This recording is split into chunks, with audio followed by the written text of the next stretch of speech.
Alright, you guys, we're going ahead and get started. The recording has started. I'd start off by saying Shalom.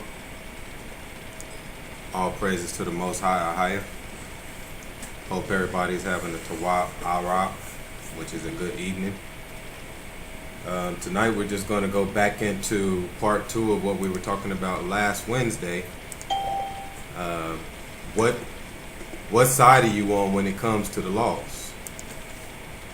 Whose side are you on? So when we have laws, all right? So whose side are you on? A lot of people don't realize that when you follow Babylon's laws, you're completely on the opposite side of Ahaya. You can't do both.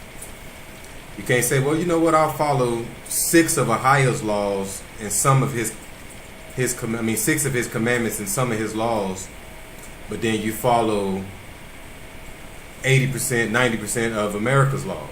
Well, actually, you have to follow 100% of America's laws, because if you don't, you're going to get in some type of trouble. So a lot of people don't realize what they're doing and how they're coveting after America and not after Ahaya. So we'll do part 2. Last week we talked about the eating of blood inside of meat, how a lot of people don't realize that the blood that's in the meat that you cook is against the law of Ahaya. Ahaya says, hey, if you're going to eat any type of meat, if a man goes into the field and hunt it, he is to drain all the blood out of that meat right there at that point. But America doesn't do that. So a lot of people don't realize every time you crack open that ground beef, every time you crack open that chicken and blood comes out of it as you're cooking it, it's an abomination to the Most High, Ahaya. So that's why tonight we'll go into some other things that people do on a daily basis, and they don't realize it's against Ahaya. All right. So we'll get right into it. Let's go to Joshua 24 and 14.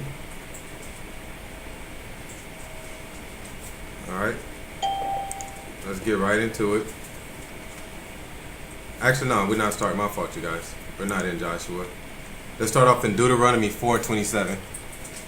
So Deuteronomy 4 and 27.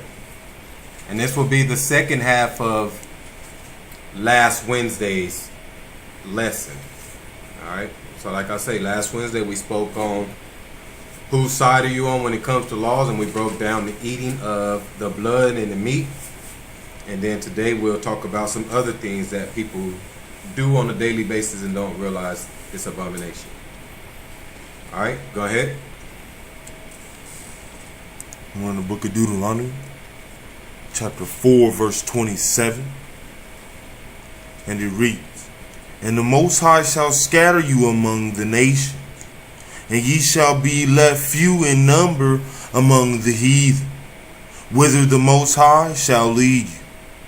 And there ye shall serve gods, the work of men's hand, wood and stone, which neither see, nor hear, nor eat, nor smell. So it says that Ahaya was going to scatter Israel among the nations, so among the world. Israel will be scattered around the world, and ye shall be left few in number among the heathen. So the heathen is going to devour us up. In so many ways, the heathen is going to consume us, and not only us, but our salvation. And a lot of people don't understand, following the laws of the heathen, they have taken the road to salvation away from you. And it says you're going to serve other gods in these nations by the work of man's hand, which is wood and stone. The wood is your Christian religion. The stone is your Muslim religion, which is the Kaaba. Okay? And the wood is the cross. Verse 29. Verse 29. But if from thence thou shalt seek the Most High thy power, thou shalt find him. If thou seek him with all thy heart, and with all thy soul. So it says, but from thence. So just because I scattered you among the nations, you don't have to serve these other gods, wood and stone. It says, but from thence. So from those other places, you shall seek Ahaya. Thou shalt find him. You shall find a way to find him through all this madness. Even though they got all these religions going on, you need to seek Ahaya yourself and find him. All right, and then you serve him with all thy heart and with thy soul. Go ahead. Verse 30.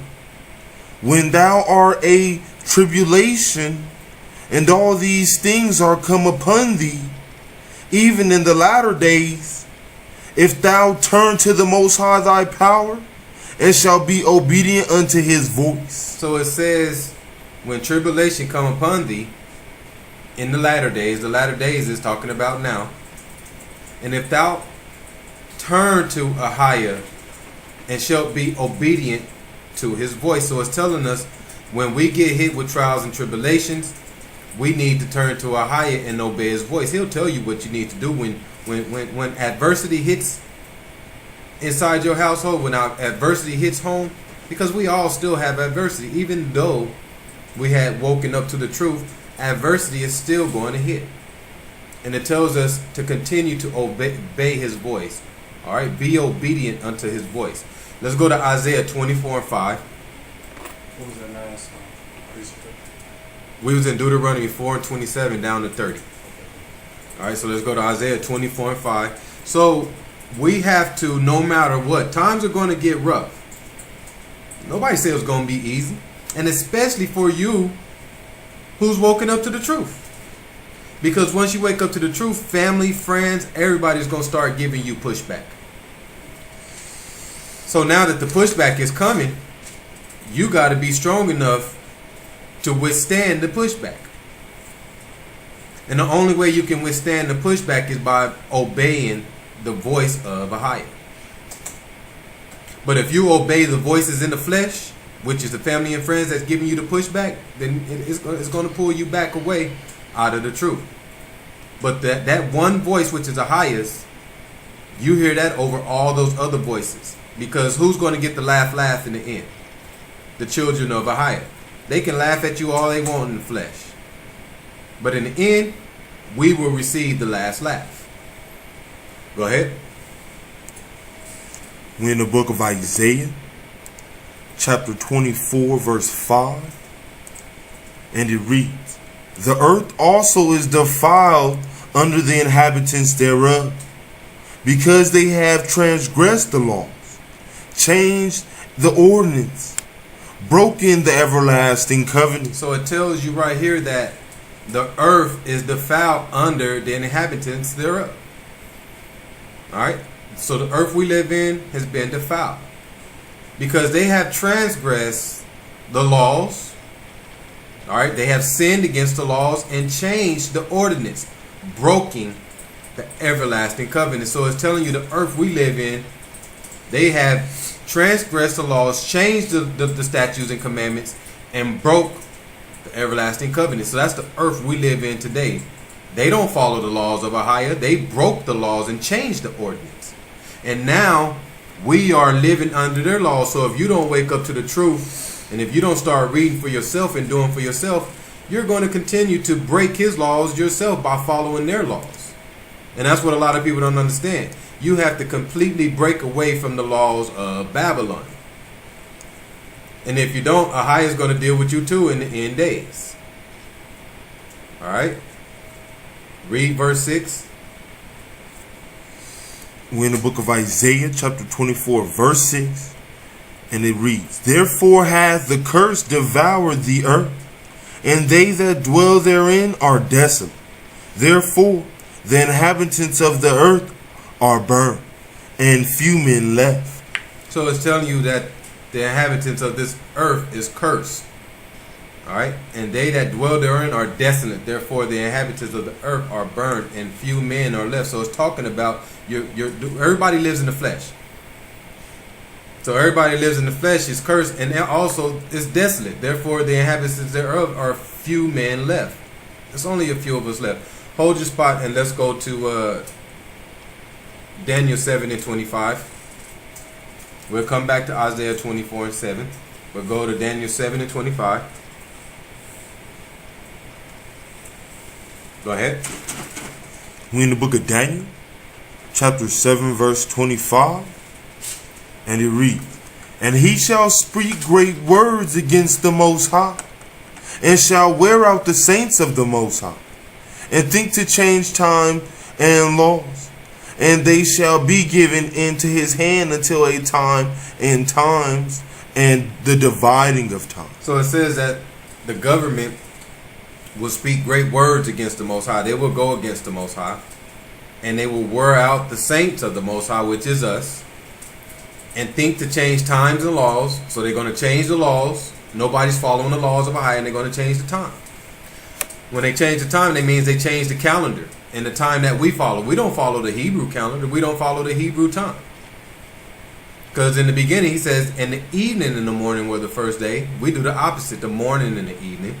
And then they change the calendar. We now follow the Roman calendar and follow their months and their holidays instead of following Ahiah's Hebrew calendar and following his holy days. So they've done that. They changed the times. They changed the laws. Go back to Isaiah 24:7.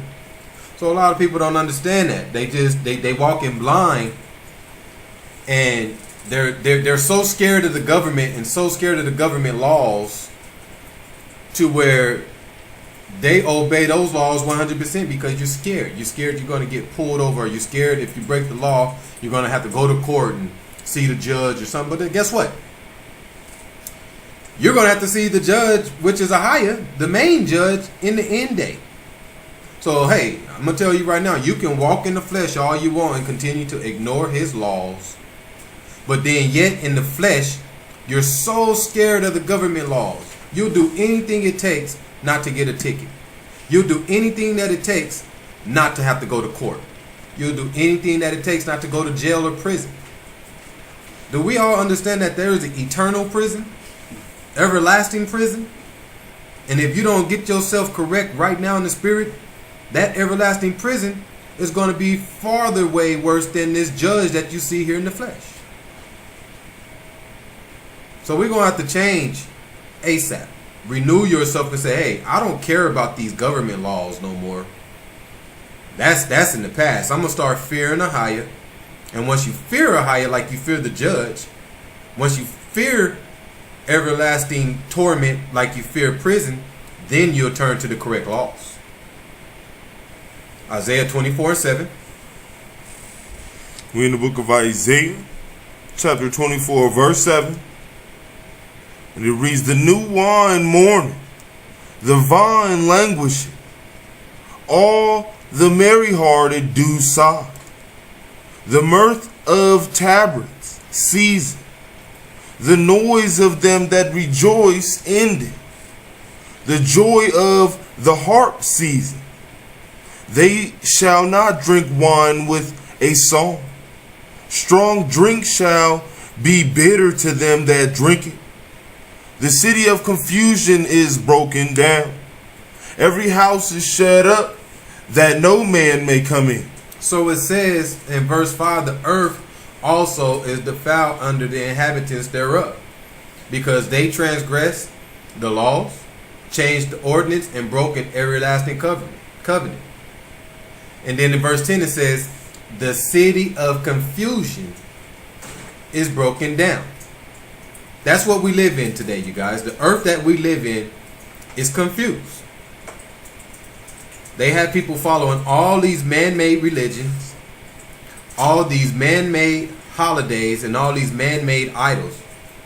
So majority of the world is in confusion because they have no whereabout of what they're doing wrong. You go talk to somebody right now and be like, hey, you know following all those holidays is wrong. No, it's not. It's good for the kids. They tell you everything but the evilness of the holiday. So they're confused. People are confused. We were once confused.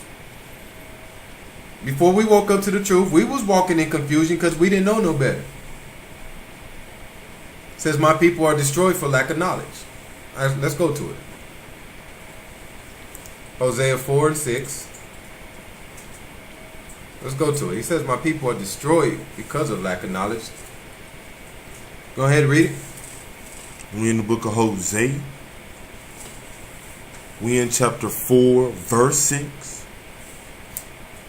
And it reads, my people are destroyed for lack of knowledge. Because thou hast rejected knowledge, I will also reject thee, that thou shalt be no priest to me, seeing thou hast forgotten the law of thy power. I will also forget thy children. So it says, seeing that you have forgot the law of Ahiah, my people are destroyed for lack of knowledge by doing such. You don't follow the law of Ahiah, you destroy for lack of knowledge then. And he says, because thou hast rejected knowledge, I will also reject thee. So don't ever reject knowledge. When somebody's trying to come in and hip you on to something and say, hey, you know, according to the Bible, you're doing that wrong. Listen, you might want to listen.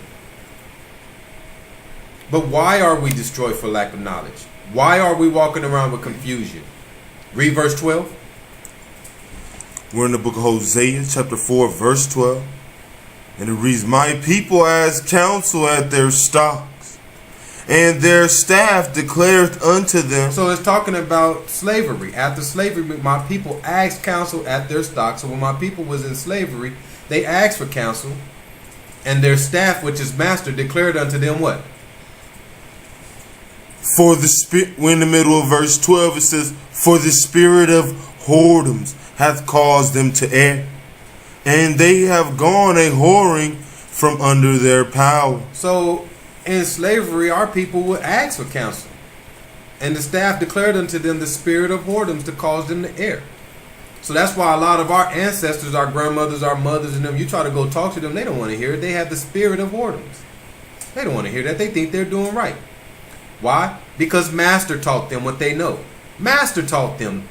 And they don't even understand. Master was declaring them with the spirit of whoredom to cause them to err, to cause them to go to the left, which is the place of torment.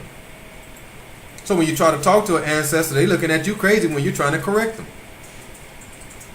But Ahiah says, my people are destroyed for lack of knowledge. And they don't even realize that Master, who taught them everything they know, was on the opposite side of Ahiah. Let's go to Ezra 9 and 6.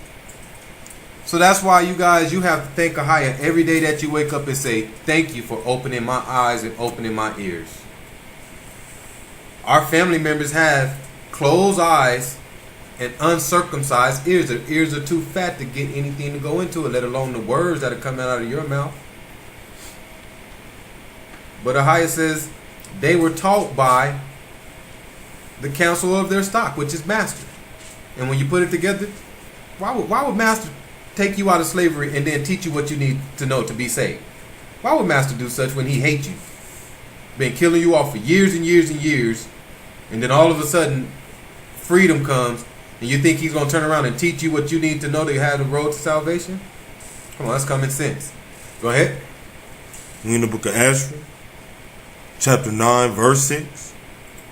And it reads, and said, O my power, I am ashamed and blush to lift up my face to thee, my power.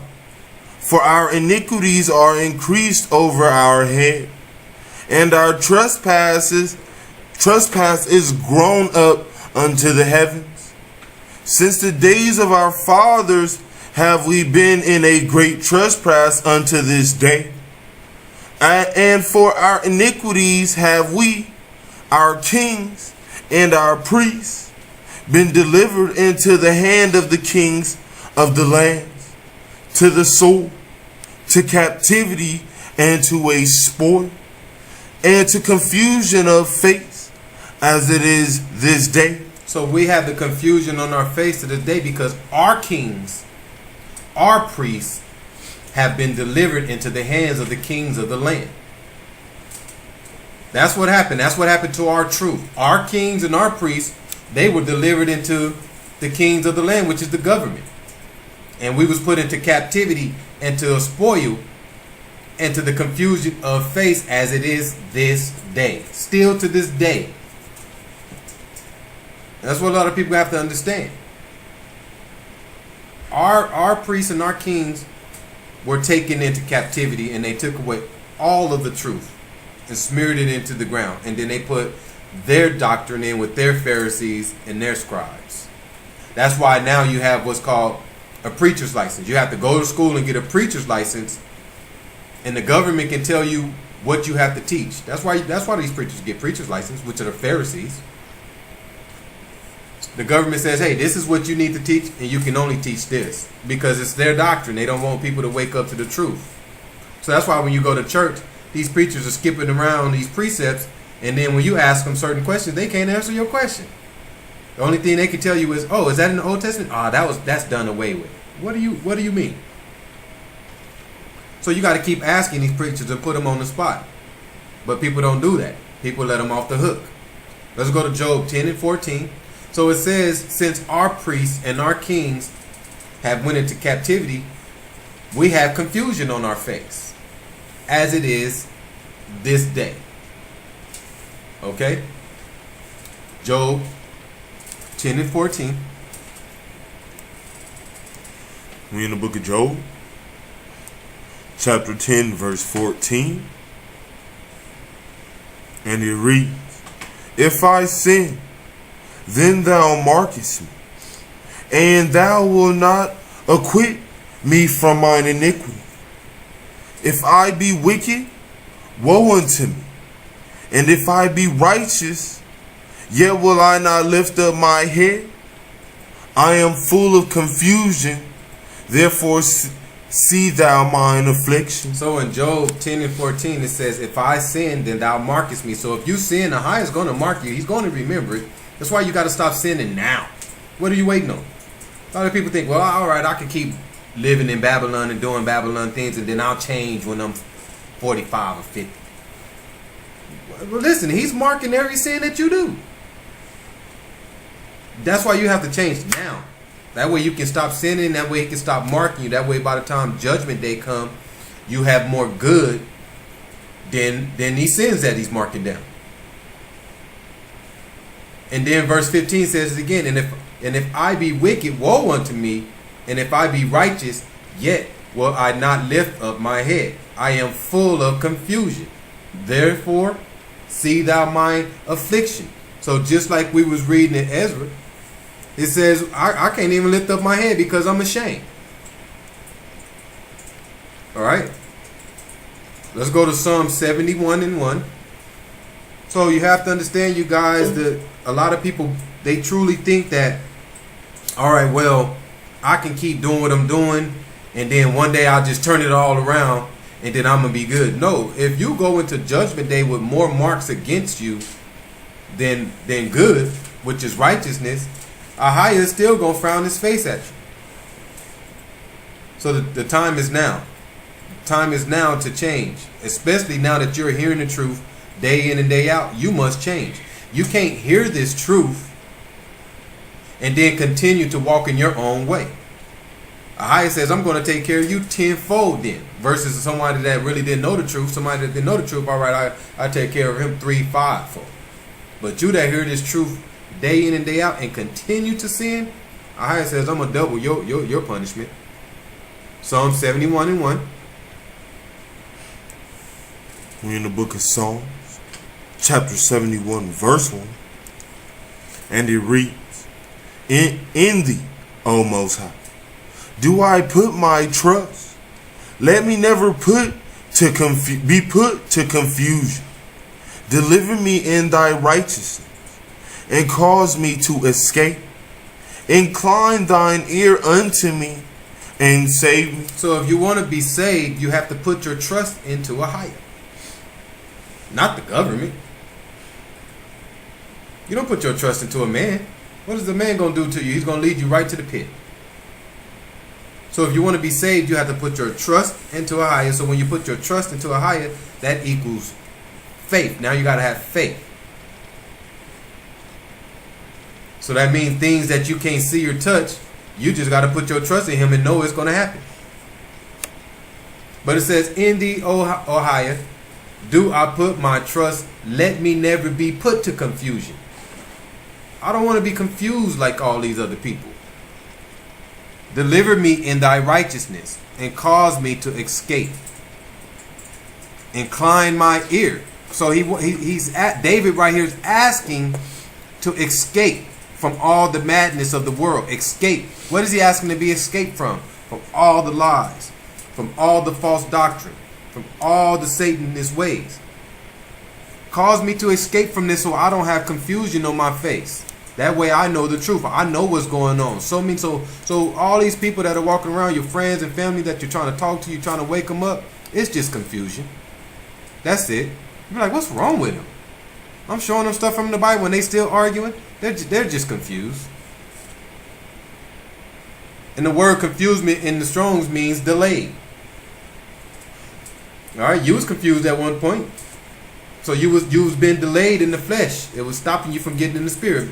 Break down confusion. Give them the Strong's number and break down confusion. We have confusion. It is Hebrews 9:54. We have is it confusion? Yes, confusion. Confusion, H9:54, and we have Bayash.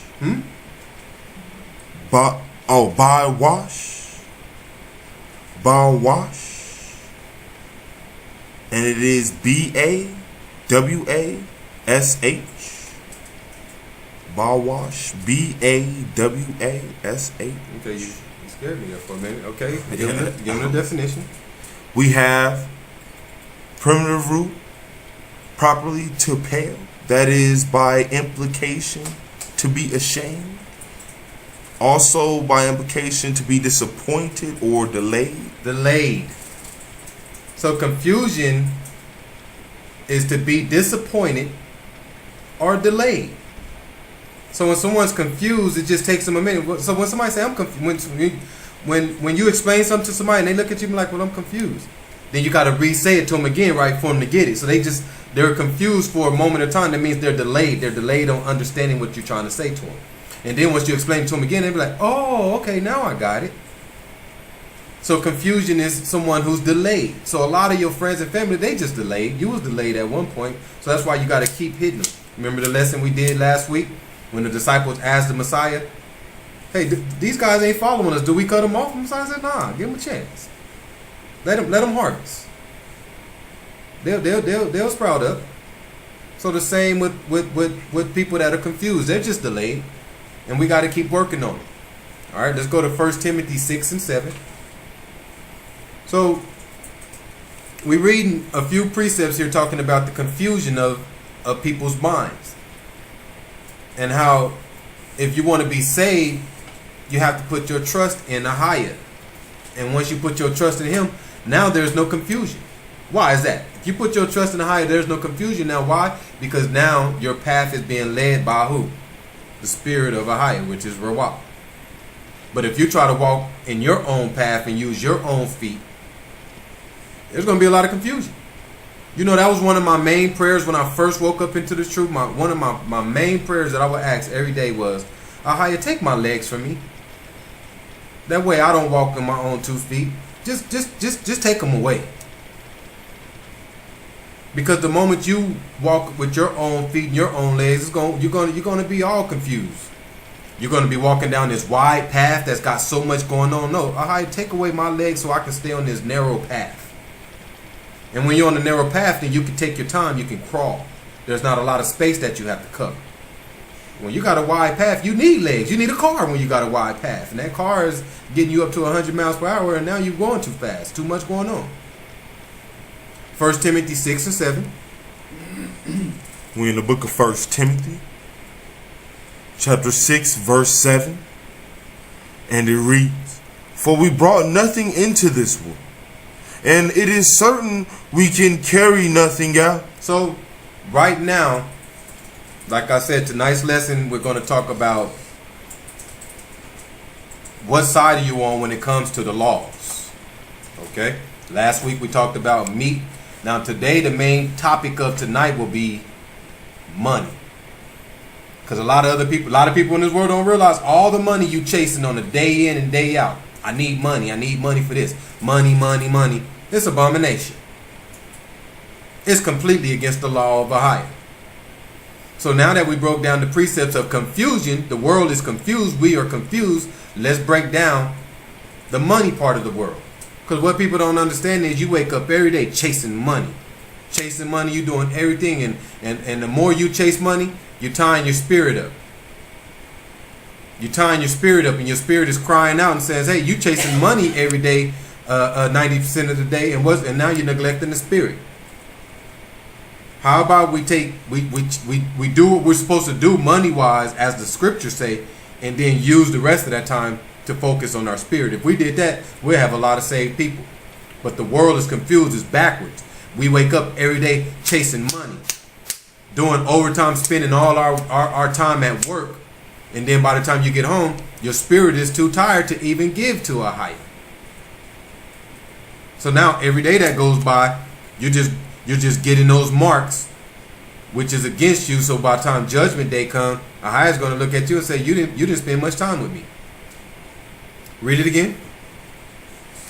We're in the book of 1 Timothy chapter 6 verse 7, and it reads, "For we brought nothing into this world, and it is certain we can carry nothing out." So there's no reason to be waking up trying to get all these materialistic things money wise. You're trying to stack up on furniture, clothes. You know what I'm saying? People got 2, 3 cars. Why are you working so hard to get all this stuff? You didn't bring nothing into this world, so when you go out, you can't take none of that stuff with you. So why are you working so hard and busting your butt to get all this materialistic stuff? You should have the basics. The basic things. Why are we trying to get all these lavish bed sets, a nice bed, dresser, lamps and stuff to go with it? Why? All you need is a bed to lay on, and honestly, you just need a cover and a pillow, lay on the floor. You don't need all this stuff because you can't take none of it with you. Verse 8. Verse 8, "And having food and raiment, let us be there with content." So all you need is food and raiment. That's all the highest says you need. All you need is food and raiment to survive. You don't need all this other stuff that man has made with their hands, and then they put a price tag on it and put it for sale, and you go running out to get it. I said all you need is food, take care of your mouth and your spirit, and then raiment to cover your body. There's nowhere in the scriptures that say you need a car. There's nowhere in the scriptures that say you need a house. Moses and them lived in tents. So there's nowhere in the scripture say, oh, you need these bills that America has you paying. Well, I need my light on. I need my water. No, we don't. If we was living in tents, we wouldn't need no light. Get a candle. We're confused. Verse 9. Verse 9, "But they that will be rich fall into temptation and a snare, and into many foolish and hurtful lusts, which drown men in destruction and perdition." So all that money you chasing every day, everybody wish they was rich. I'm going to work because I'm trying to make it. I'm trying to stack my money. I'm trying to save. But they that will be rich fall into temptation and a snare, and into many foolish and hurtful lusts, which drawn men into destruction and perdition. Verse 10. Verse 10, "For the love of money is the root of all evil." Say it again to make sure everybody hear this clearly. Say it again. "For the love of money is the root of all evil." So you chasing money day in and day out, it is the root of all evil. You're only supposed to be getting enough money and doing what you need to do to take care of your family, food and clothing wise. Not working all these overtime hours, not working 3, 4 jobs. They taught us to work our butts off so it can pull you away from a higher. So now every day you wake up is money, money, money. I need money for this bill. I need money for that. Say, for the love of money is the root of all evil. Go ahead. We in the middle of verse 10, it says, "Which while some coveted after, they have erred from the truth, from the faith, and pierced themselves through with many sorrows." So the love of money is the root of all evil. So the more money you make, the more things you go out and buy. The more money you make, the more bills you get. Listen to how this sounds. Because if you were somebody that just made barely enough, you wouldn't have cable. You wouldn't have that fancy water in the corner that you got to pay $40, $50 for every month. But the more money you make, the more bills you bring into your house. Oh, I'm going to get the expensive cable package. I make good money now. And don't understand that you have erred from the faith and pierced yourself through many sorrows. So now you got many sorrows. Now you got all these bills. You make good money. I'm going to go get me a nice car. $400 a month for the car, and then insurance on top of it. You paying $600 a month for a car. And then after a while, you like stressing, like, man, these bills are sure getting tough. Now the bills are getting tough. Now you gotta work overtime. Now you have to work a second job because you done went out and got all these bills. So all it's doing is just bringing many sorrows. Proverbs 27 and 24. So a lot of people don't understand the cycle of this money thing. That's why it says, for the love of money is the root of all evil. But I bet you if everybody in their household just had a basic living, real basic living, you go inside the apartment, we don't even need a TV. Just imagine if you didn't have a TV in your house. That's a bill right there cut in half. All the way. If you just came into the house, it's just basic. Furniture to sit on and a bed. No other gadgets. All this other stuff is gone. You would be doing all right. You wouldn't be stressing because all you got to do is worry about food and clothes. But since we have all these other things going on, it puts a stress inside the household. Especially when you have kids. You got kids. Now the kids are involved in this. The kids are involved in that. Now they need this for... They involved in stuff at school. They need this. Mom, I need this for this project. I need this. I need that. So now your money is being stretched. You've been stretched and now you're stressing out. Because the kid is coming home and be like, Mom, I need this for my project at school. And you're like, man, I really don't got the money. But then you're going to break your butt to get it for him. Proverbs 27 and 24. We're in the book of Proverbs, chapter 27, verse 24. And it reads, for riches are not forever, and doeth the crown endure to every generation. Skip down to verse 20. Verse 20. Go up to verse 20. My fault. Go up to verse 20. Verse 20. Hail and destruction are never full, so the eyes of man are never satisfied. Hell and destruction will never get full. It will never fill up. Why? Because the eyes of man are never satisfied.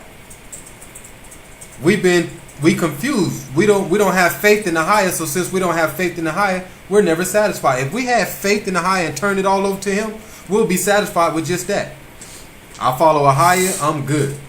But since we follow after the eyes of man, you will never be satisfied. Why? Because there's always going to be something else that you want. There's always going to be something else that you need if you live in the flesh. And it says, hell and destruction are never full because of it. And verse 24 says, for the riches are not forever. So that means you came into this world with nothing and you can't take nothing out of it. So those riches are not going to last forever. When you leave, the riches going to have to go somewhere. You can work right now and get $3 million and you covet after it and you save it and you die tomorrow, the next week.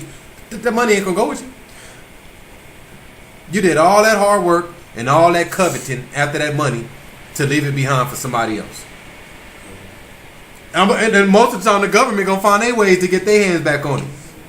The moment you die, I don't care if you got it signed over to this person, the government going to have their hands in that pot to get majority of that money. Ecclesiastes verse 5 and 9.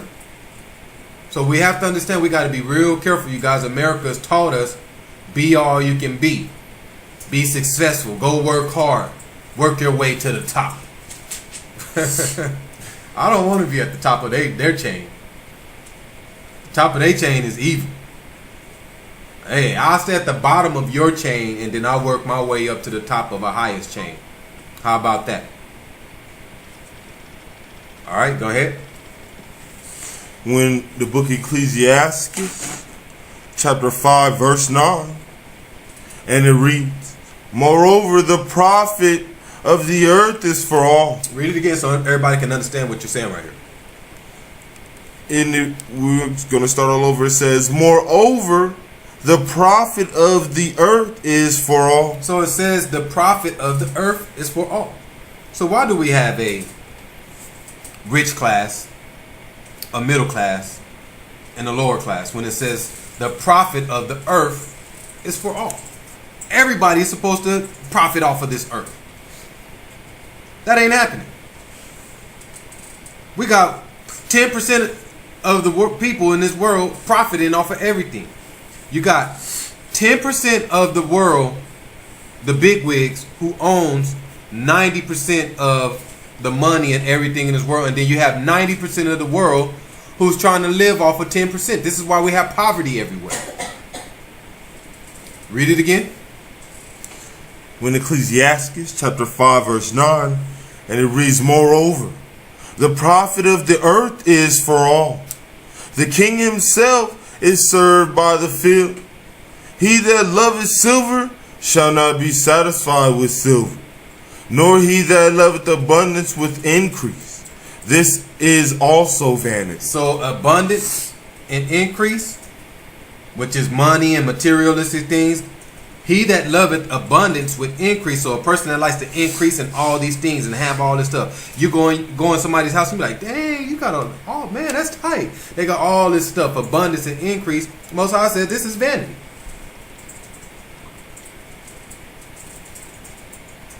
And it says in verse 9, the king himself is served by the field. What does that mean? We're supposed to profit off the field, which is the labor of the field. The cattle, the fruits, the veggies. That's how we're supposed to profit. Ahia never came in and said, get all these high-powered jobs and become a tech, become an engineer. No, we're supposed to profit by the field, the work of the field. But he that loveth abundance will increase. So somebody that loves to increase in materialistic things is vanity.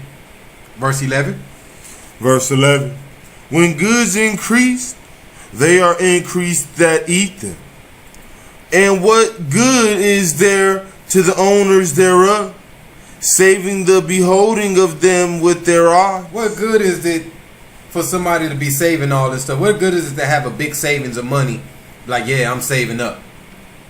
But it says in the beginning, when goods increase, they are increased that eat them. So if you want to increase in goods, it's supposed to be in food. I eat good. I got enough food for my family. That should be your increase. Your increase shouldn't be in materialistic things. Your increase, which is goods, is the food that we eat. Verse 12. Verse 12. The sleep of a laboring man is sweet, whether he eat little or much. So a man that labors hard. So it says the sleep of a laboring man is sweet. So a man that labors hard, he can sleep good, whether he eat little or much. So a man that labors hard and that's poor, whether he eats a lot or little, he's still going to get some good rest. Why? Because his faith is in the higher. Next part. Verse 13. No, read the last part of 12. So I'm in the last part of 12. It says, but the abundance of the rich will not suffer him to sleep. So the abundance of someone who is rich, he's going to have a hard time to sleep. Got too many things on his mind. I got to go make some more money. I got to do this. I got to do that. But a man that don't have much, hey, he going, whether he eat much or little, he going to sleep. Hey, I don't got much anyway. What am I work? What am I stressing about? I don't got no problems. Verse 13. Verse 13. There is a sore evil which I have seen under the sun, namely, riches kept for the owners thereof to their hurt. So it says riches kept to the owners. So people that got all these stocks and bonds, all right, therefore it's going to hurt them in the end. Verse 14. Verse 14. But those riches perish by evil travail, and he begetteth a son, and there is nothing in his hand. Listen, when you have a son, when a woman have a son, there's nothing in his hand. So like we already said, you come into this world with nothing. Verse 15. Verse 15.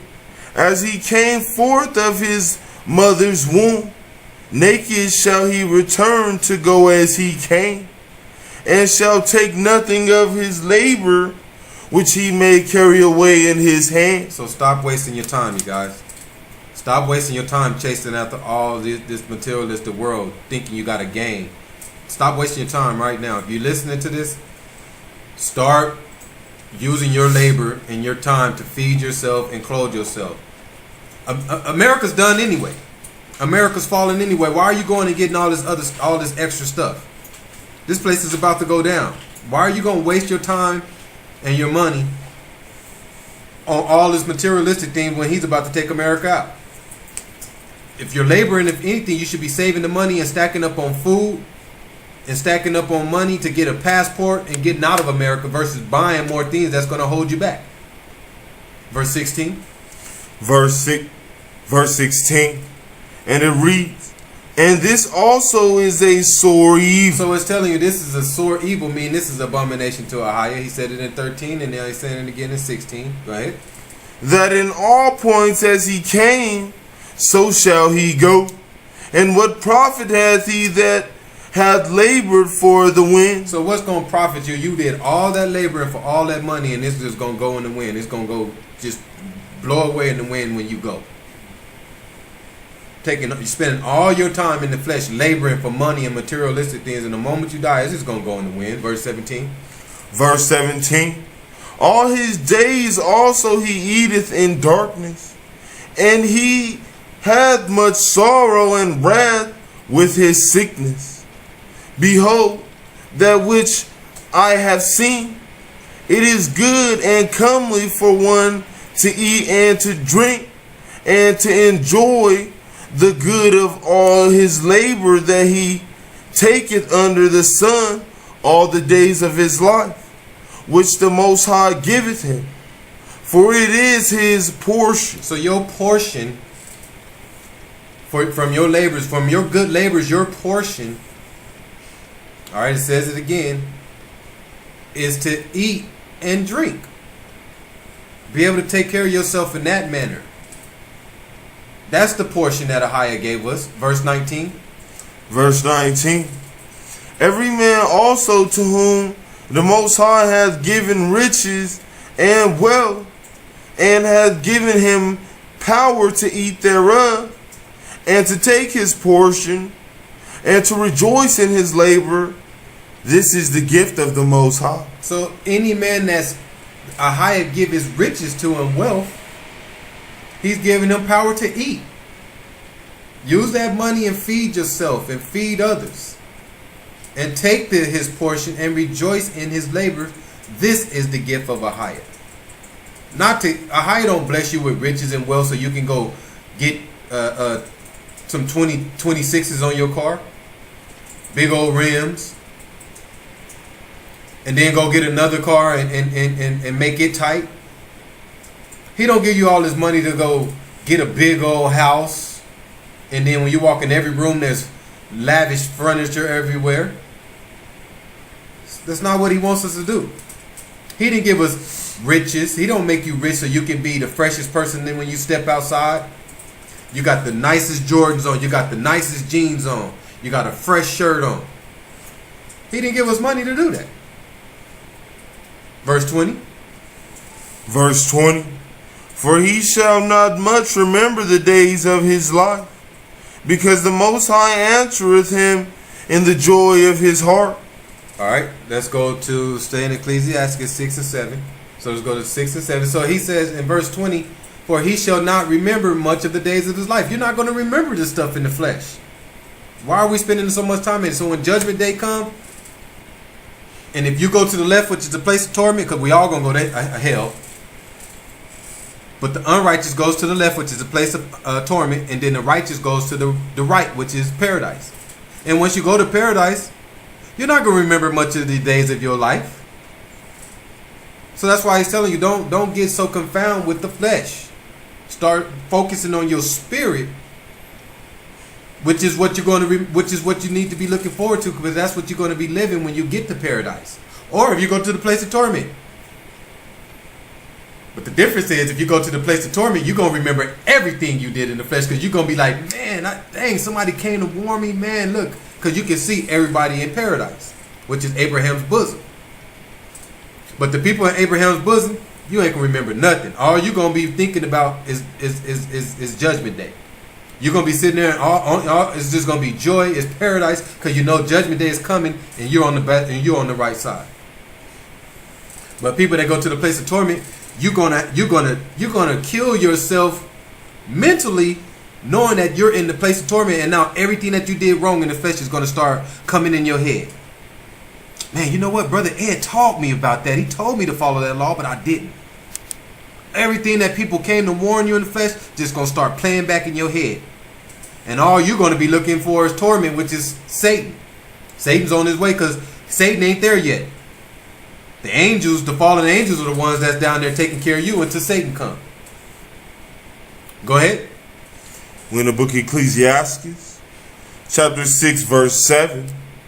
And it reads, all the labor of man is for his mouth, and yet the appetite is not filled. So all the labor of man is for his mouth. We're supposed to be laboring for our mouth and our clothing. But when people labor, their appetite is not filled. Why? Because they want to work more hours to get more things. They want to work and labor for things outside of the mouth. They want to labor for other things, materialistic things. So therefore their appetite is not filled because they're trying to do other things. But if we was just laboring for the mouth and we was cool with that, our appetite will be full. We'll be full just off of the laboring of the mouth. But everybody's nowadays with the confusion is laboring for everything but the mouth. You got so many people that will work 90 hours, and when they get paid, they'll go do everything else but put food in the refrigerator. This is how confused people are. They'll work 90 hours and get a $1,500 check, and then a couple days later they be looking at the refrigerator talking about, man, I don't got much to eat, because you didn't went and did everything else but the right thing. Luke 12 and 15. So the system, the earth that we live in is very confused, you guys. And since you follow those laws, if you follow those laws, it puts confusion on your face. And listen, when Judgment Day come, like Brother Brun say, I ain't trying to tell the Father that. The Father don't want to hear that. Oh, well, I didn't know. But I didn't know. Hey, Brother Brun said, listen, I ain't trying to tell the Father that. But so many people on Judgment Day gonna try to look at the Father and be like, I didn't know that. I ain't gonna be like, okay, whatever then. Go to the left. As simple as that. That's how it's gonna happen. Luke 12 and 15.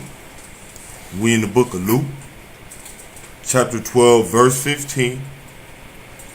And it reads, and he said unto them, take heed and beware of covetousness, for a man's life consisteth not in the abundance of the things which he possesseth. Your life does not consist off of all the things that you have. That's what it says. A man's life does not consist off the abundance, the many things. Abundance means a lot.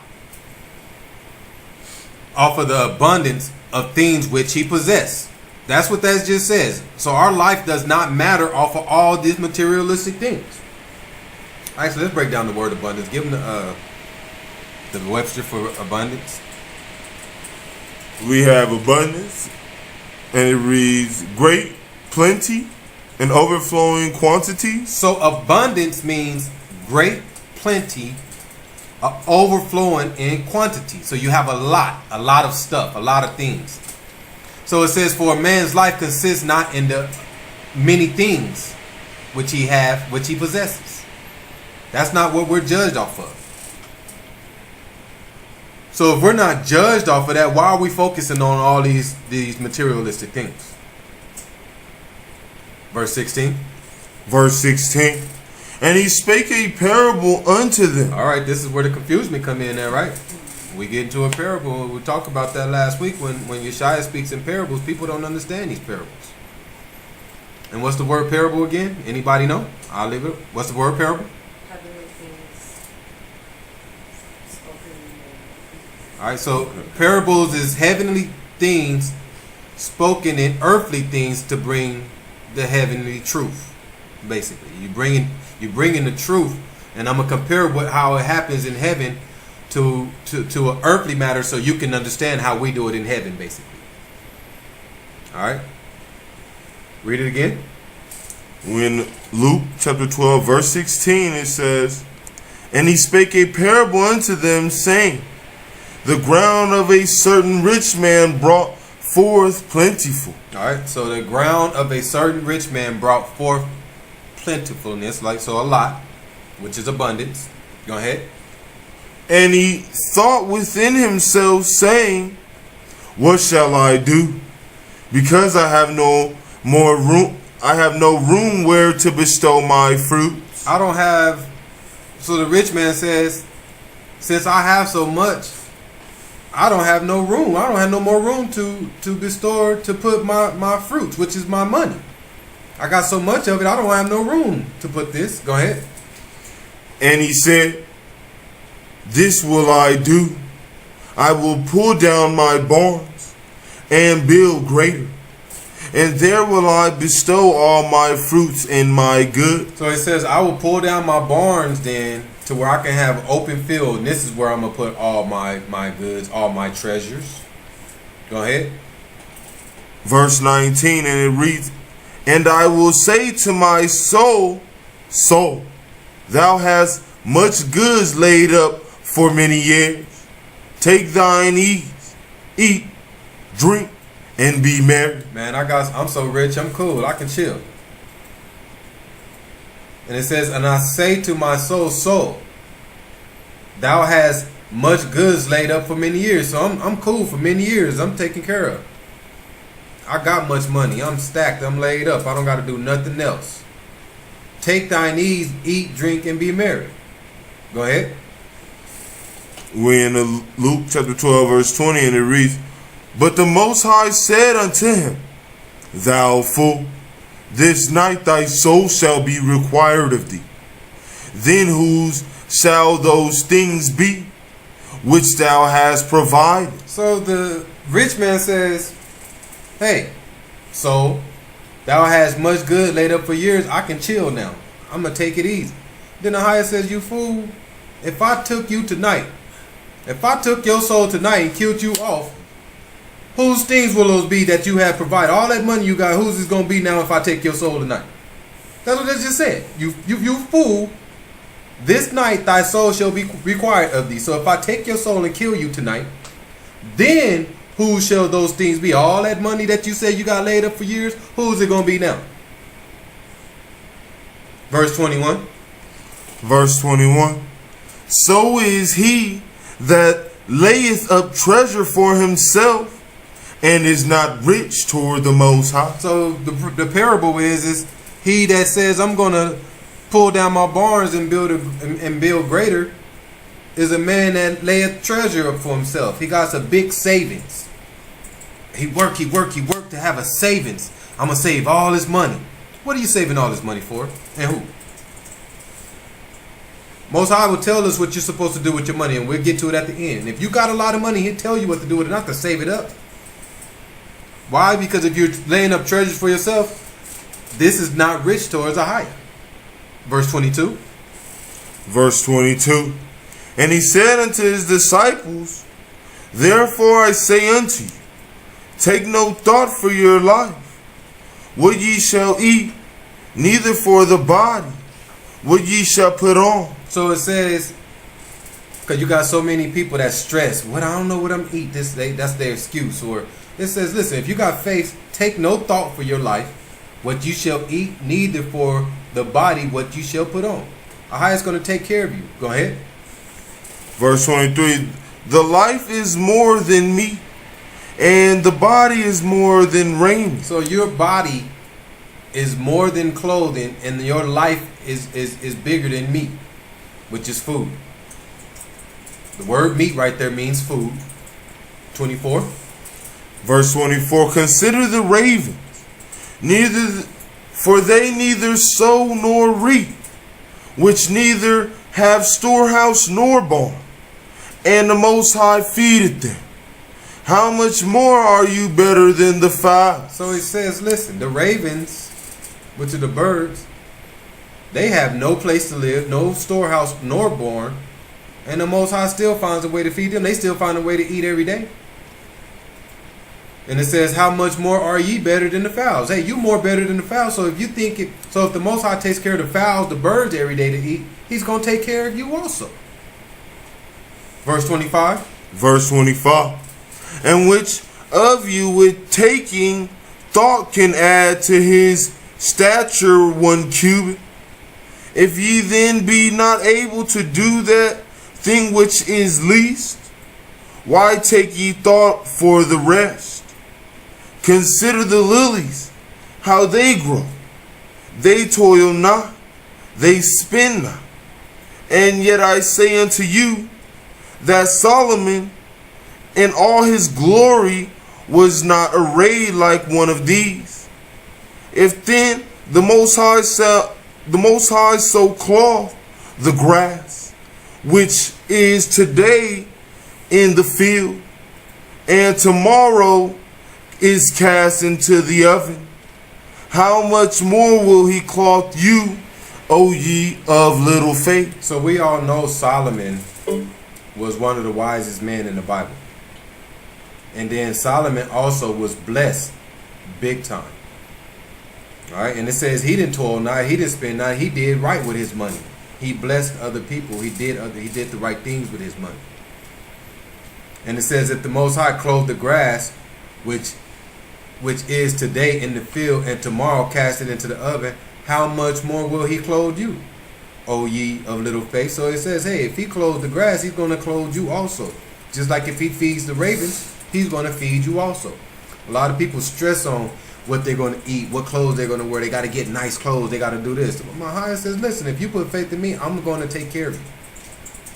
And you don't got to go out and work all these hours and use that for an excuse to say, oh, I got to feed my family. I got to take care of my family and feed them and clothe them.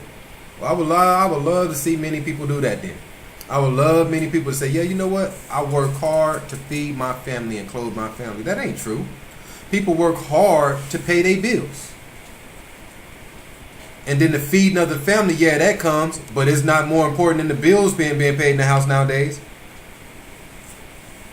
Right now, if you're going 90% of America's house and say, hey, this month, if you had to not pay these bills, and these bills, and then don't get no, if you had to pay all these bills and then neglect your food, or if you had to go get food and neglect your bills, what would you do?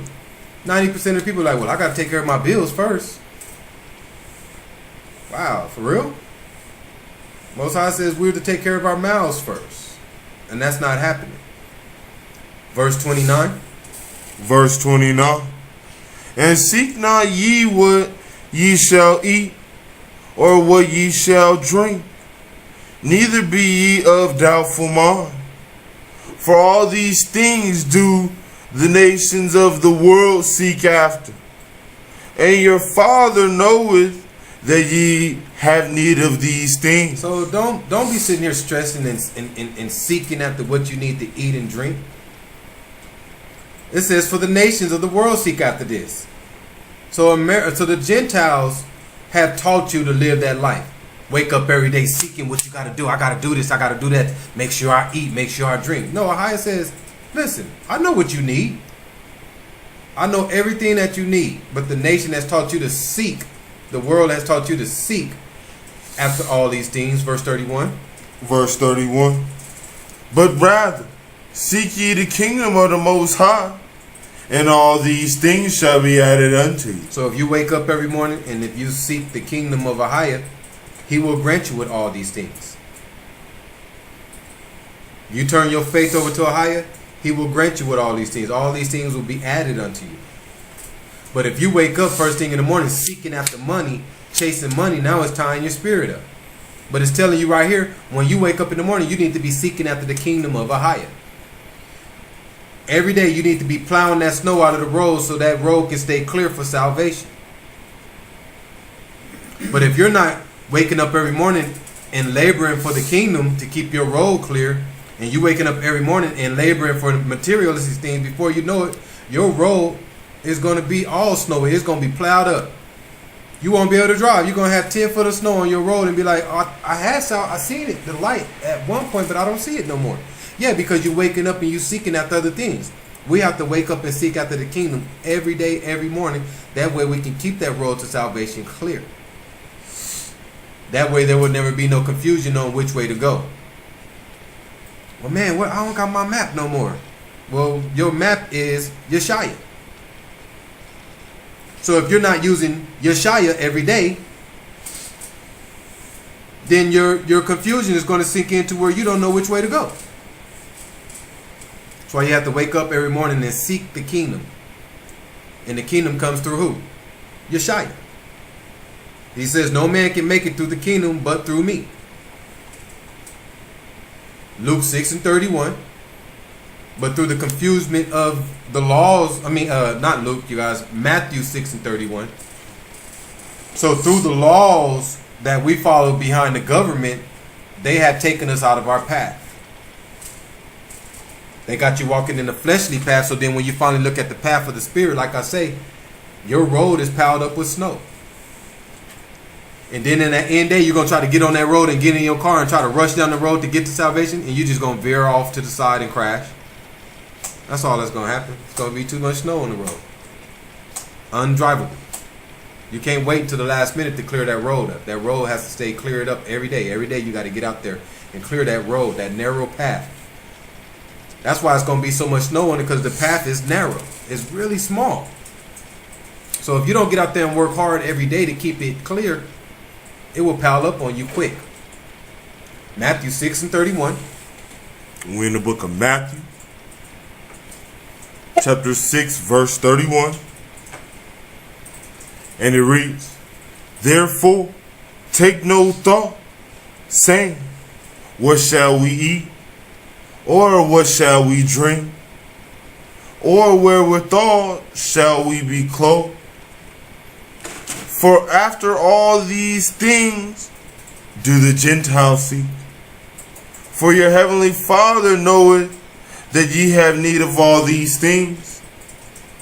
But seek ye first the kingdom of the Most High. It says first, seek thee first the kingdom of the higher. Go ahead. And his righteousness. And all these things shall be added unto you. Take therefore no thought for the morrow. Don't worry about tomorrow. Too many people be worrying about what they need to do for tomorrow.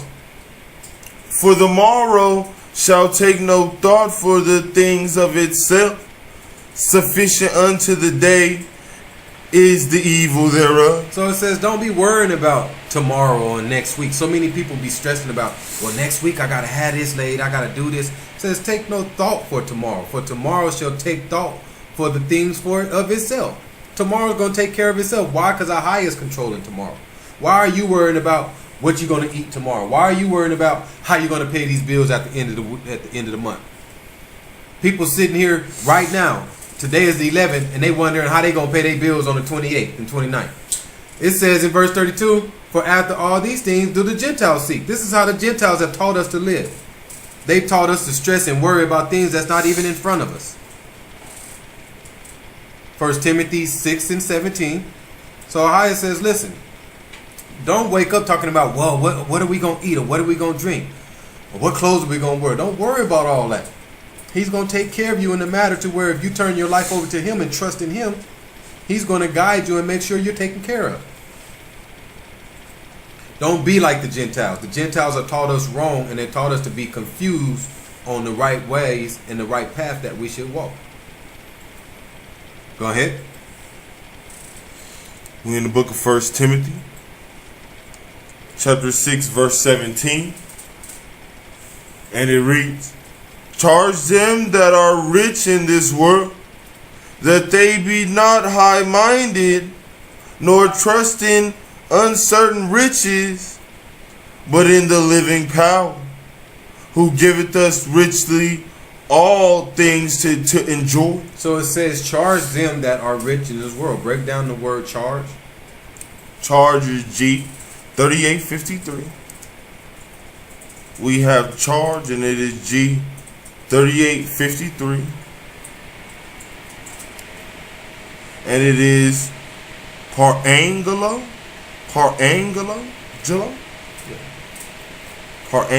and it is PARAGGELLO, parangelo, and it is to transmit a message. So charge in the Greek means to transmit a message. So transmit a message to them that are rich in this world. All right. So the people that are rich in this world, give them this message. Transmit a message to them and tell them that they be not high-minded. So just because you got a lot of money, why are you high-minded? Who you better than other people just because you got some money? No. transmit this message to them that are rich in this world, and tell them that they should not be high-minded, nor trust in uncertain riches. What are uncertain riches? The riches that America has taught you that is rich. Ahia says, I've made y'all rich. Uncertain riches is those riches that they've taught you. But Ahia has his riches, and he's going to explain it to us right now. But in the living power. So in the living power, who giveth us richly all things to enjoy. So he gives us things to enjoy.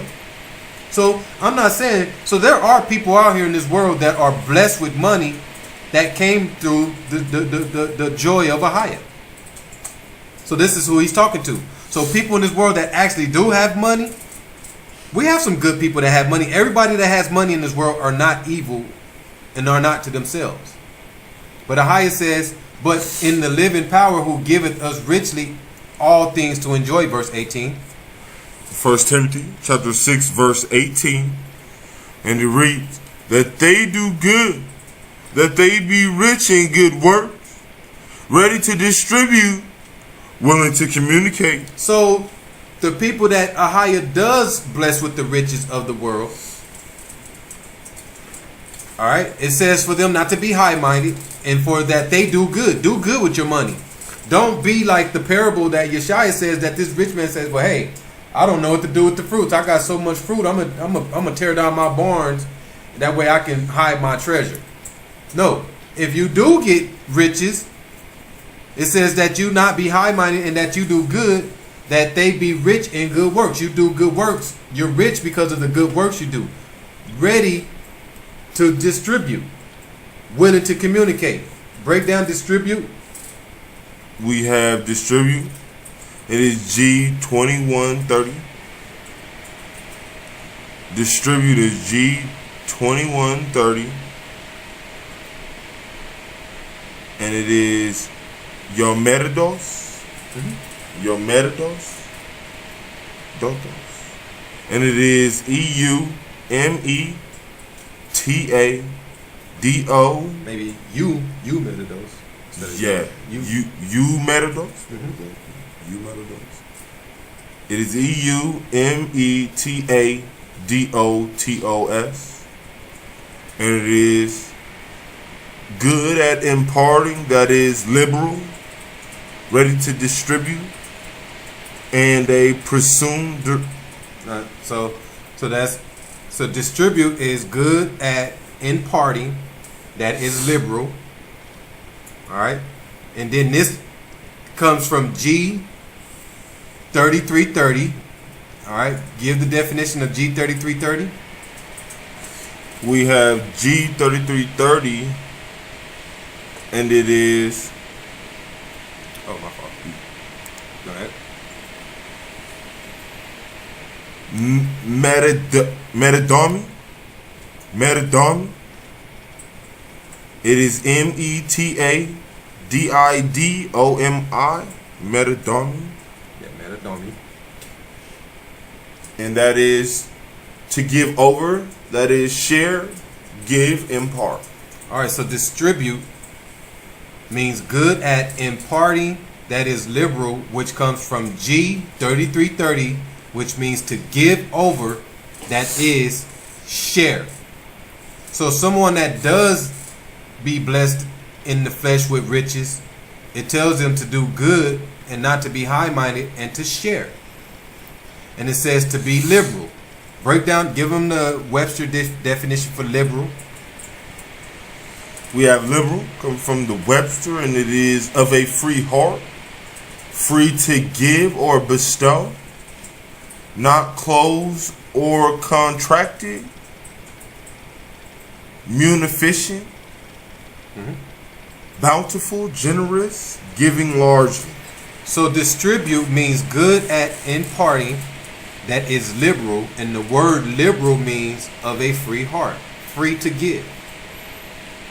Bountiful, generous, giving largely. So if the Most High blesses you with money in the flesh, you're to have a free heart and you're to be generous with it. Verse 19. Verse 19. Laying up in store for themselves a good foundation against the time to come, that they may lay hold on eternal life. So a person that's blessed in the flesh with good money, and if they distribute it and be generous with it, they're laying up in store for themselves a good foundation to come, which is you're putting out a good foundation for yourself. When judgment day come, it's a good look for you. All right, James 2:1. So I wanted to go over that precept to show people that the Most High ain't gonna punish everybody that has money, but if you do get money, do right with it. But if you get money and you want to covet it, but this is the same thing with us. Even people that don't have a lot of money. So say I don't make a lot of money. All right. So say I don't make a lot of money, but say tax season come, and I get like $7,000 because I got kids and stuff. I get all this money, but then I covet after the money, and I don't do right with it. I covet. I get all this money. I've been blessed. And then I go spend all of it on materialistic things and don't do nothing good with it. How you don't like that? If you get a tax refund and it's like $7,000 to $8,000, go do good with some of that money. Give some of it back to a higher. Do good with it. Don't go taking all that money and be like, oh, I got some money now. Now I'm going to go do this. I'm going to pay off all my bills. Most High is looking at you like, are you serious? James 2:1. Book of James, chapter 2, verse 1. And it reads, my brethren, have not the faith of our power, Yeshua Christ, the Most High of glory, with respect of persons. For if there come unto your assembly a man with a gold ring and goodly apparel, and there come in also a poor man in vile raiment. So it's telling you, if somebody come in your assembly, your congregation, and you have one man that has a gold ring on, so has all this gold on, and nice apparel, goodly apparel, and then also come in a poor man with vile raiment. Break down the word vile. We have vile, it is G4508. Vile is G4508. And it is ruperos. Ruperos. RHUPAROS. Ruperos. And it is dirty. That is relatively cheap or shabby. So the word vile means cheap. So it says in verse 2, for if there come unto your assembly a man with a gold ring, all his gold on, and goodly apparel, nice clothing, and there come in also a poor man with cheap clothing. Verse 3. Verse 3. And ye have respect to him that weareth the gay clothing. Say it again. And ye have respect to him that weareth the gay clothing. And say unto him, sit thou here in a good place. And say to the poor, stand thou there, or sit here under my footstool. So it says, so if you have a man that come into your son with gold rings and good clothing, and then a poor man with cheap clothing, and then you take the rich man with the gay clothing, isn't that what we got going on though? Like, look at our world today. All these rich people, look at how they dress. Ain't they gay? And they think they looking fly? They coming into the Pharrell, Kanye West, all these dudes.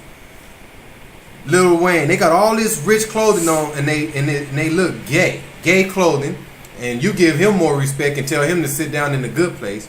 But then the poor man, you tell him to stand here and be my footstool. Break down the word gay. We have gay. It is G2986.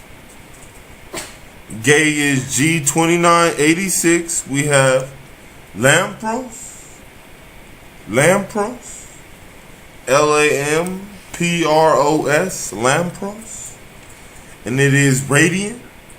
By analogy, limpid. Figuratively magnificent or sumptuous. Alright, so a gay is someone that comes in with magnificent clothing or sumptuous. Break down the word magnificent in the Webster. we have magnificent coming from the Webster. It says grand in appearance, splendid, pompous.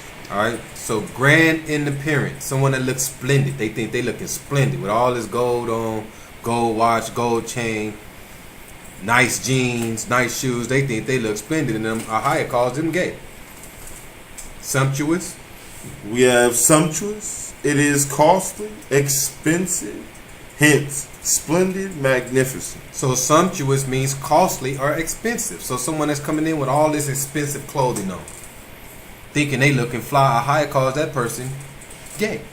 Gay clothing. That's clear. Okay? That's clear as day. So we're gonna break away. If you have your two Babylons, let's go to the two Babylons. We're gonna talk about one more topic here over the last 20 minutes. Go to the two Babylons. If you have the book of the two Babylons, if you don't have it, you can download it through Google on PDF. But we're gonna read a couple of paragraphs out of the two Babylons. All right, and in the two Babylons, while people find that, in the two Babylons, we're going to go to chapter 3, where it says festivals. All right, chapter 3, where it says festivals. All right, and I guess this is verse 1, which is Christmas and Lady Day. So the two Babylons, chapter 3, where it says festivals, number 1, Christmas and Lady Day, and go down to the 9th paragraph. All right.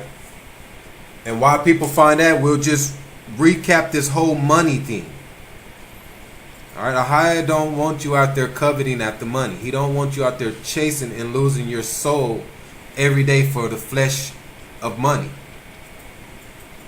Because you can't take none of that stuff out of this world. All this stuff you're building in the world and you're working hard for and you're doing all this and doing that for, you can't take nothing out of it. So why are you wasting your time on that on a daily basis? He wants you to labor enough to where you can put food and clothing in your house. And then that way you can spend the rest of your time on what? Him. It says the root of money, the love of money is the root of all evil. So if you love money more than anything, then you're walking after the evil ways. Money shouldn't be at the top of your list. And a lot of people in this world today, money is at the top of their list. That's what they say. I gotta get out. I gotta go make money. That's what they taught us to do. And don't realize that you're rich in the spirit. We're all rich in the spirit. We don't have to go chase after money. But people feel like, well, if I'm doing bad, I'm in poverty, then I'm not doing good. No, it's the opposite. If you're doing bad and you're in poverty, you're doing really well in the eyes of Ahia. All right, so let's go to the two Babylons, chapter 3, festivals.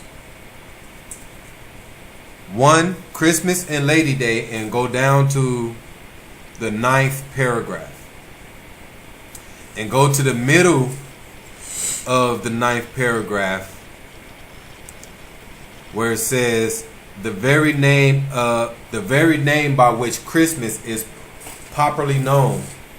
So in the middle of the 9th paragraph, the very name by which Christmas is popularly known. You guys have that? People in here find that? Y'all have that? Y'all say it's hard to find the 9th paragraph? She said, how they start off? The very name? We're in the middle of the 9th paragraph where it says the very name by which Christmas is popularly known. What does it start with? How does the ninth paragraph start with? The 9th paragraph, let's see. Everybody wants to know what the 9th paragraph starts with. Let me go to it. Starts with the time of the year. The time of the year?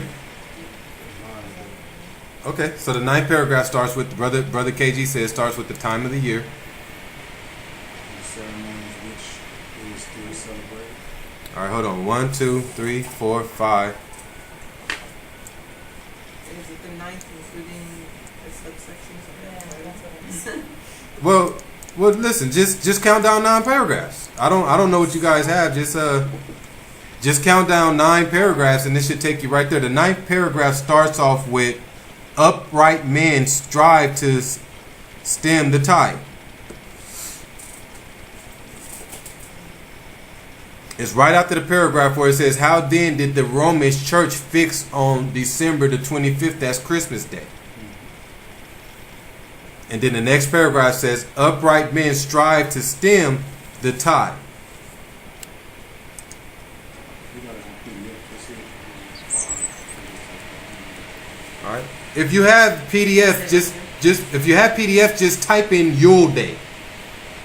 Type in Yule Day and it'll take you right to the 9th paragraph. Yule is Y-U-L-E, Yule Day, and it'll take you right there. All right, we have to go. Let's read it. Go ahead. Coming from the 2 Babylons, Christmas and Lady Day. Middle of the 9th paragraph, it says, the very name by which Christmas is popularly known among ourselves, Yule Day. So it says Christmas is known as Yule Day. Let's break it down. Go ahead. It reads, proves at once its pagan and Babylonian origin. Yule is the Chaldean name for an infant or little child. So it tells you right here, Yule Day is a pagan and Babylonian origin. That's what it just says. Yule Day. All right, remember this because we're going to break down what Yule Day is. Yule Day is a pagan and Babylonian origin. And Yule is the Chaldean name for infant or little child. So the word Yule means infant or little child. Go ahead. And it reads, and as the 25th of December was called by our pagan Anglo-Saxon ancestors Yule Day, or the Child's Day. So the Child's Day. So December 25th was called by the pagans Yule Day or the Child's Day. What's Child's Day? Birthday. Go ahead. And the night that preceded it, Mother Night, long before they came in contact with Christianity, that sufficiently proves its real character. So it tells you that Yule is a Chaldean name for the infant or little child, and as the 25th of December was called by the pagans Yule Day. And then it turns around and says this was done long before it came in contact with Christianity. So why are the Christians celebrating December 25th? They confused, right? Confusion on their face. Read the next paragraph. In the next paragraph it says, from all an infant in Scotland, at least in the lowlands, the Yule cakes are also called Ner cakes. Now in Chaldee, Nor signifies birth. All right, that's simple. So it says in Scotland, at least in the lowlands, the Yule cakes are also known as Nor cakes. And the Nor cakes in Chaldee, the word Nor signifies birth. So birth cakes. So it tells you that birth cakes, which is connected to Yule Day, which is Child's Day, which is birthday. So birthday and birth cakes. That's what we just broke down here. Yule Day, which is Child's Day, and then Nor cakes, which signifies birth cakes. Go ahead. The Scandinavian, therefore,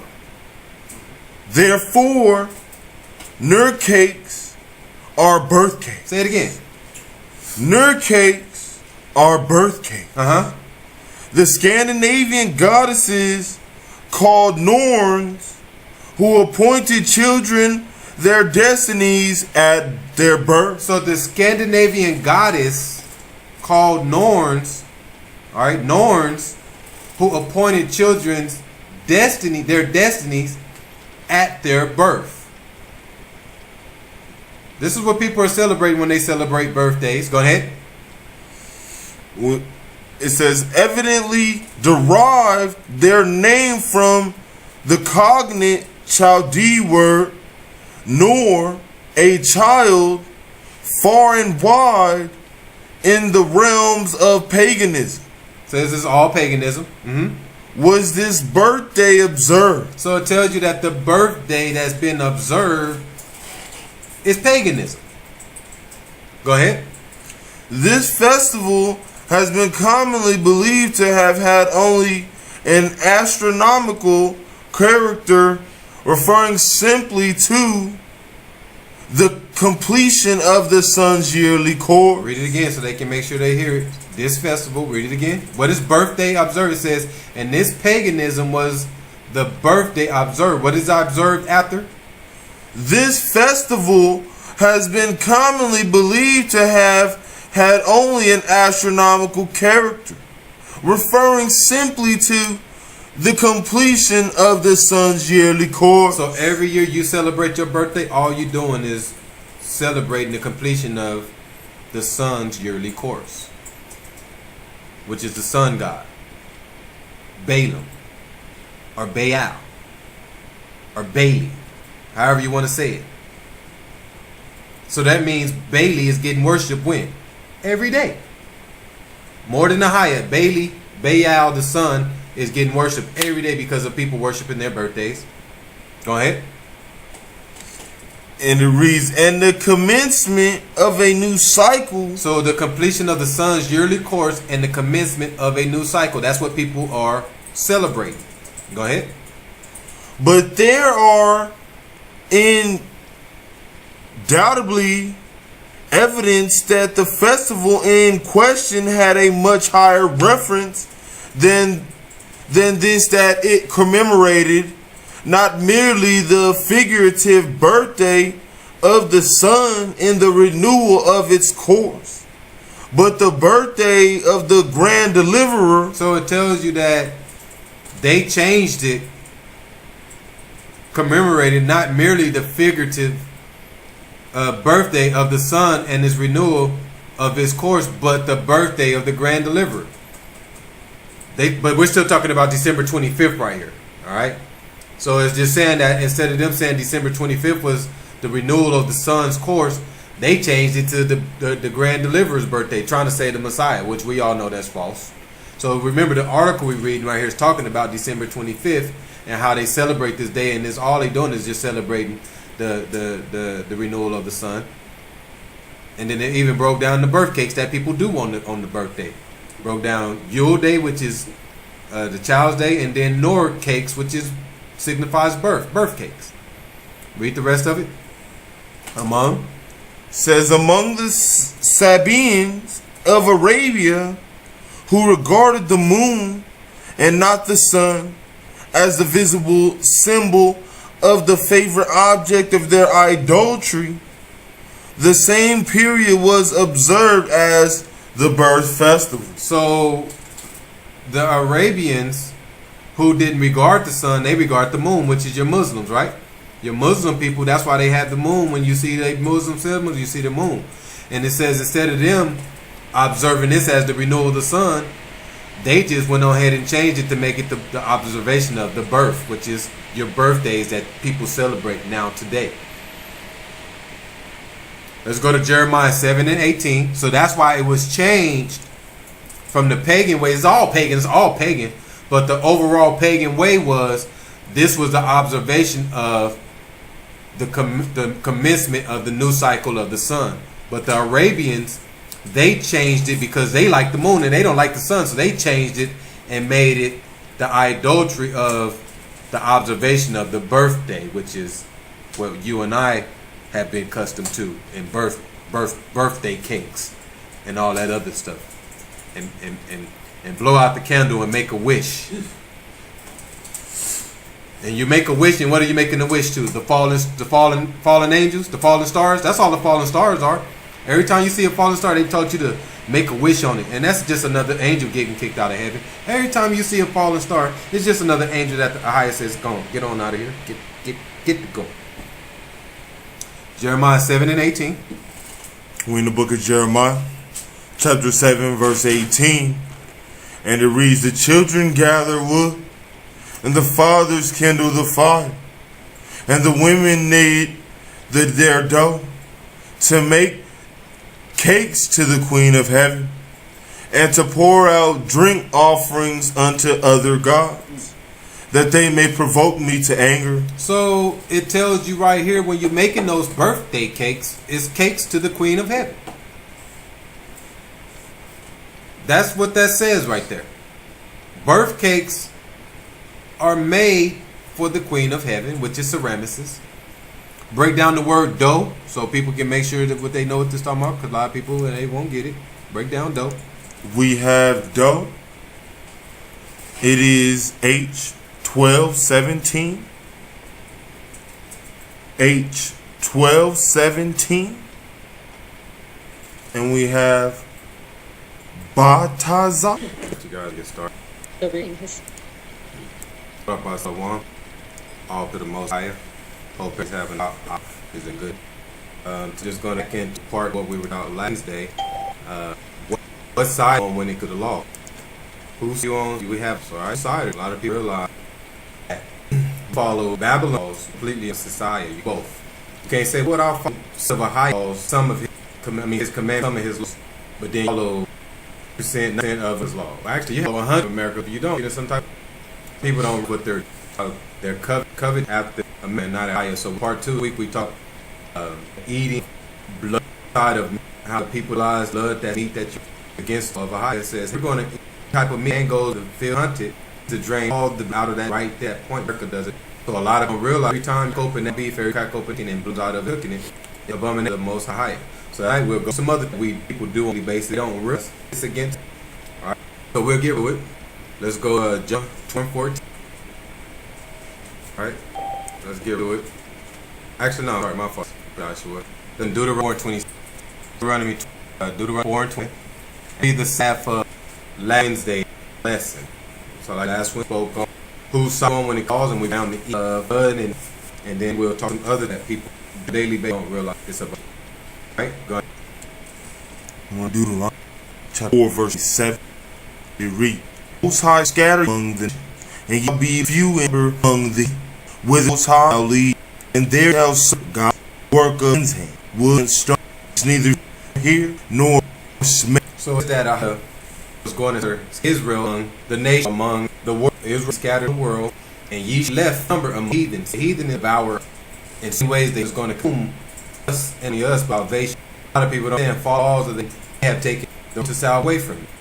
And you're going to serve God, nation, by the work of men, which is stone. What is your religion? Stone is Muslim, which is Kaaba, and the wood cross. 29. Verse 20. But if then thou seest Most High power, thou find thou with all heart and with all soul. It says from them. So it's because scattered you in the nation, you don't hurt these other witnesses, but from them. So other you seek a high, you'll find a way. You guys get started. the reading his started. Up by Sawan. All for the Most High. Hope everyone's having is a good. So just going to get into part what we were talking last day. What side on winning to the law? Who's you on? We have society. A lot of people realize follow Babylon's completely in society. You both. You can't say what I'll follow some of his his command, some of his laws, but then follow percent of his law. Actually, you have 100 of America. If you don't, some type people don't put their covered after amendment, not at higher. So part 2 week we talk eating blood side of how the people lies the blood that eat that you against of a higher says we're going to eat type of meat and go to field hunted to drain all the out of that right there. That point does it. So a lot of people realize every time you open that beef, every crack open and blood out of it cooking it, the abomination of the Most High. So that's right. We'll go some other people do on basically don't realize it's against. All right. So we'll get with it. Let's go John 14. All right. Let's get to it. Actually, no. Right, my fault. We're not sure. Then Deuteronomy 20. Deuteronomy 4:20. Be the Sabbath Lamb's Day lesson. So like last one spoke on who's someone when he calls and we down to eat blood and then we'll talk to other that people daily basis don't realize it's about. Right? Go ahead. Deuteronomy chapter 4 verse 7. It reads, Most High scatter among them, and ye be few among thee. With Most High shall lead, and there shall serve God work of his hand, wood and stone, neither hear nor Smith. So it's that Ahia was going to serve Israel among the nation, among the world. Israel scattered the world, and ye left number among heathen. So heathen devour in some ways they're going to consume us and us salvation. A lot of people don't understand falls that they have taken the road to salvation away from you. And you're going to serve God, nations, the work of men, which is stone. What is your religion? Stone is Muslim, which is Abba, and the wood cross. 29. Verse 20. But if then thou see most high power, thou find thou with all heart and with all soul. It says from them. So because scattered you in the nation, you don't hurt these other wood and stuff, but from them. So those other you seek a high, you'll find a. All right, go ahead. Just Befitting his start off with Shalom. This to the higher. Bodies have wild rock, which is evening. We're just back into what we're talking about Wednesday. What's you on once to the laws? Why do you on when you fall? So who's sorry? A lot of them realize that you follow Baptist laws are complete opposite of a higher. Do both. You can't know what I do 6 of our laws and some his some laws, but follow 80% America's laws. Well, actually follow 100% of America if you don't get in trouble. A lot of people realize what doing, how they're coming after America and Ohio. Do part last week about the eat of death inside. A lot of people realize the blood and meat cook is against all of Ohio. If you're going to any type of man to the and hunt is to all the out of meat right at that America do that. So I put on every time crack open ground beef, you crack chicken, it comes out your cooking above to the Ohio. Tonight to some that we have people daily, but they don't realize it's a guy. So we'll get into it. Let's do 1, 4, and 4. All right, let's get into it. Actually, I'll start, guys. Then Josh, start off and do 4. Deuteronomy 4, 7. This will be then have wins less. Okay? Say last we spoke.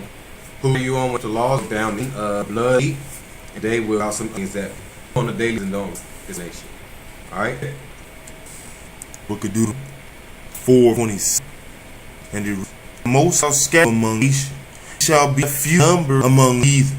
The most shall live, and they shall serve the workmen's hands, which need nor hear, nor see. Says that was gathered is among the so among the it will be scattered on the world, and you be left with number the heathen to devour up.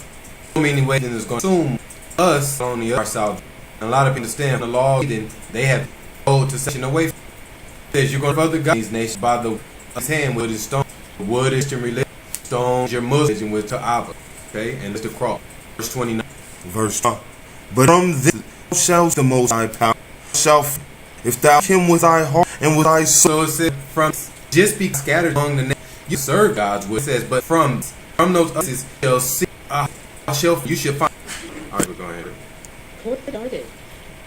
All right, starting in Shalom. Praises high. Everybody to Wara, which is evening. Tonight we go back to two of talking about last Wednesday. But what do you want comes to us? Side of you, so when you law, so who you on? People don't realize that when you follow guns law, you're coming on the opposite of I can't do. Well, you know all those 6 of those law and 6